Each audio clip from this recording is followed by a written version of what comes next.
मेरा अपनी जन्मभूमि भारत माता और भारत की वीरांगनाओं को शत शत नमन। भारत में ही नहीं अपितु सारे विश्व में नारी शक्ति समझी गई है। नारीत्व के इतिहास से ही ने ही वीरता का मुख उज्जवल कर रखा है। देश, कुल और आत्मसम्मान की रक्षा के लिए नारियों ने समय समय पर अपने कुसुमवत जीवन की बलि दे दी है।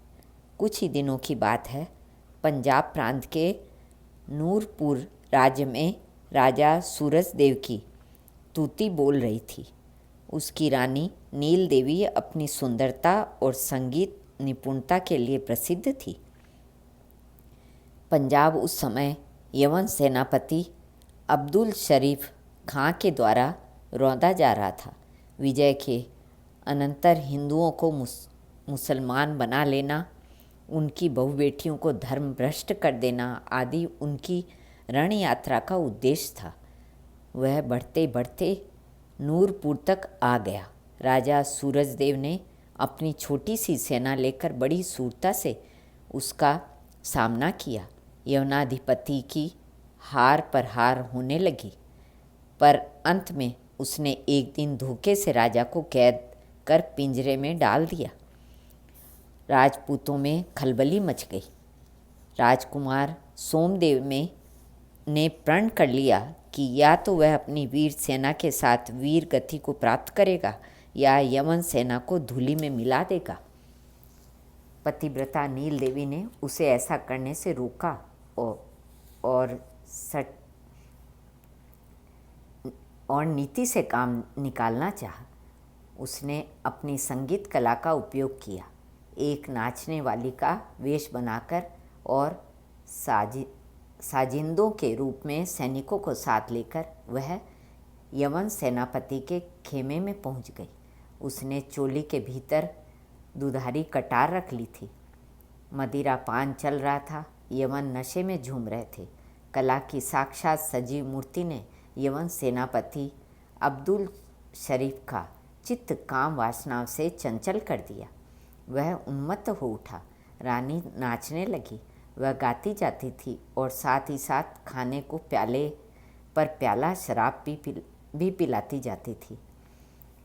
उस मन चले ने अपनी कीमती अंगूठी उतारकर रानी को देनी चाहिए, परंतु उस छद्मवेशा कराल वदना काली ने यह कहकर देने से इनकार कर दिया कि सब इनाम एक साथ ले लूँगी। पिंजरे में बंद राजा सूरजदेव विस्मित हो उठा। उसे रानी का नाच देखकर बड़ा क्रोध आ रहा था। वह उसे उल्टा समझकर पागल हो उठा। उसे वास्तविकता कुछ भी ज्ञान नहीं था। इधर खान की काम ज्वाला बढ़ रही थी।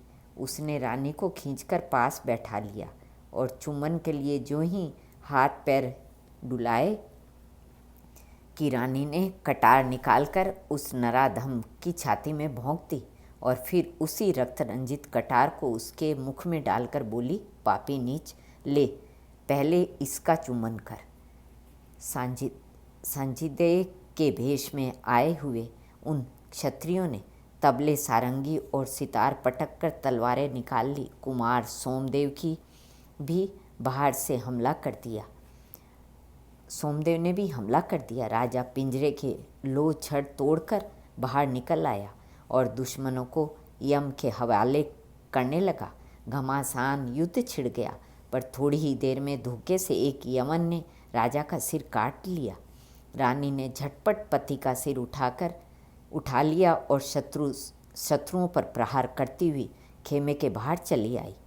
राजकुमार सोमदेव ने शत्रुओं पर विजय पाई। रानी पुत्र का राजतिलक कर पति का सिर गोद में लेकर चिता में बैठ गई। नील देवी आदर्श सती थी। भारत माता की जय।